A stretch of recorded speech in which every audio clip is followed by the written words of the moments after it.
Hi there, it's Bibi Cameron here for Knit and Tangle. Welcome to a new video. Today I'm going to be sharing the process of creating this card together with coloring tools or my coloring process and also card making tips. I'm going to be using this stamp set here called Friendly Florals and this one here called Mommy, Daddy and Me. These stamp sets also come with coordinating dies and I'm going to be using some of these dies as well. In my previous video, I show you how to incorporate fabric into die cutting. Just to use it as a shim, I spread with this stick and spray adhesive, which is a temporary adhesive. I make sure that it's not super sticky and I stick this in the back of the paper so I can die cut the paper and all the die cuts are going to stay in place, or I can do several things with that. So today I want to show you another way to use this fabric shim. And first let me show you the paper I'm going to be using. This is Bristol smooth paper. It might not be so great for stamping. You need to stamp over and over to get a sharp image, but it's amazing to apply light washes of color using a water brush and water-based markers. Working on this paper with water-based markers is really easy. I have said this in every single video I made, and it's because the ink stays over the surface of the paper for longer, so you can apply different washes of colors and the inks blend so nice. So you achieve really nice results effortless. Okay, so if you saw there, I just stuck that paper on the fabric, and as I don't like to waste my beautiful paper, I'm going to try to place the dies in a way that I can get the most of the paper. Once I have this done, I run my paper, the fabric and everything on it through the die cutting machine. And once I finish, I just remove the dies and I'm going to try to die cut other shapes from the same paper. And what I want to show you here is that you can die cut that paper while it's still stuck to the fabric, and I'm not doing anything fancy here, but while the paper is still on the fabric, I can die cut the paper several times or various times, not too many because the fabric is going to start to tear, but yes, I could use the same die to die cut a whole panel and make a fun composition with basic shapes or florals.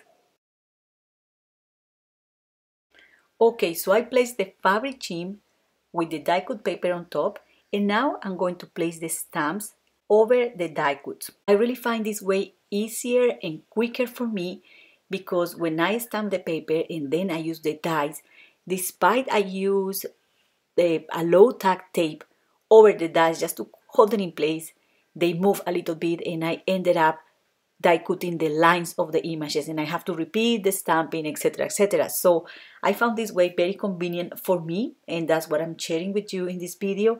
But of course everyone has a different way to work, and what I'm doing here, I just need to make ultra sure that I put those stamps in place, and I'm going to stamp this using antique lining distress ink because I really want to create a no line image or a seamless image. Okay, so I'm going to stamp this twice, and I'm not going to be worried about getting a perfect impression. And once I finish doing this, I just place the stamps over those die cuts I have there, and I finish stamping. Once this is done, I can remove the backing paper if I want to, but then I decided to leave it there because it's easier for coloring. So that's what I'm going to do here. And I'm going to use various shades of these Arteza markers. You know, when I noticed that they don't have a reference or a name there, and I really don't know how to identify the pens, but this is basically a very dark green. I'm going to use a very dark green, grays, red colors, and yellow. And I'm going to put the ink of the pens on the glass mat, and I'm going to start applying the ink with a very, very small brush. I'm using very little water and I'm not doing anything special. I'm just going with that brush over all the stamped lines, and I'm also filling the images with that color. And when I'm using these super tiny brushes to trace very narrow or slim lines like that one, I like to place this area of my hand touching the surface of the table, and then I trace the line. If I work on there like that, I won't be able to do anything.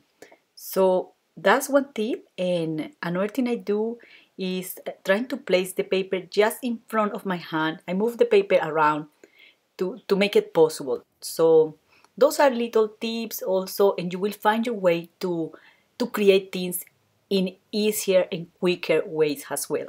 And all I have to do from here is to enjoy coloring. I'm going to speed the camera, play some music, and let's finish this card.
So now that I've finished adding colors with the markers, I'm going to add some finishing touches with color pencils and also with microfine tip pens, because those eyes in that bear are just dots, so I cannot achieve that with a brush.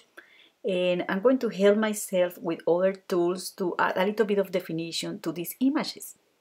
And I'm not going to do any special thing. I'm just going to trace some lines here and there. And where I see a kind of a V shape in there, in that area, I try to add a darker color just to add very, very little definition. As I want this to look so kind of soft, with no hard lines, not many shadows, that's fine for me. And you can also get a collection of these pens.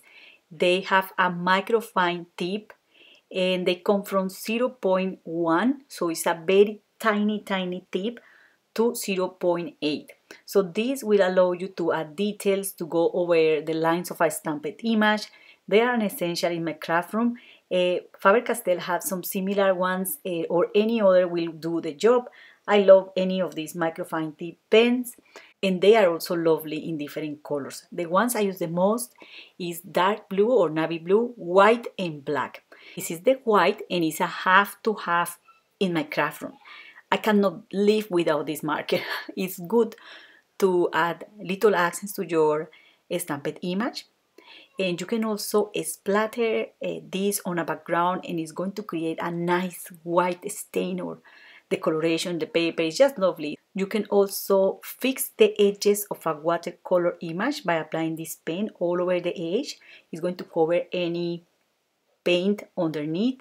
And you can also fix even embossed images. So if you are using white embossing powder and you get some spots in the embossing that you don't like it, you can also apply this marker there and it will make a kind of fixing there. So I really like it. Anyway, after coloring the images, I try to find a circle die that fit the image inside. So that's what I did here, and this is the one I'm going to be using. I'm going to use another fabric shim. I'm going to spray this with adhesive, and I need it very sticky. I'm going to trace the shape of that circle die in the center of my sticky fabric shim, and I'm going to arrange the die cuts in the way I want them to go on the card. If you notice, all those florals has a circular shape that is very good for this kind of windows, because I'm going to create a window on the panel, but I'm going to use the fabric shim here to place the dies, to make the arrangement of the dies as I want them to go. So this is another way to use the fabric shims as well. I'm going to speed the camera here to show you how I made this very quickly, as there is no need to show you this slowly.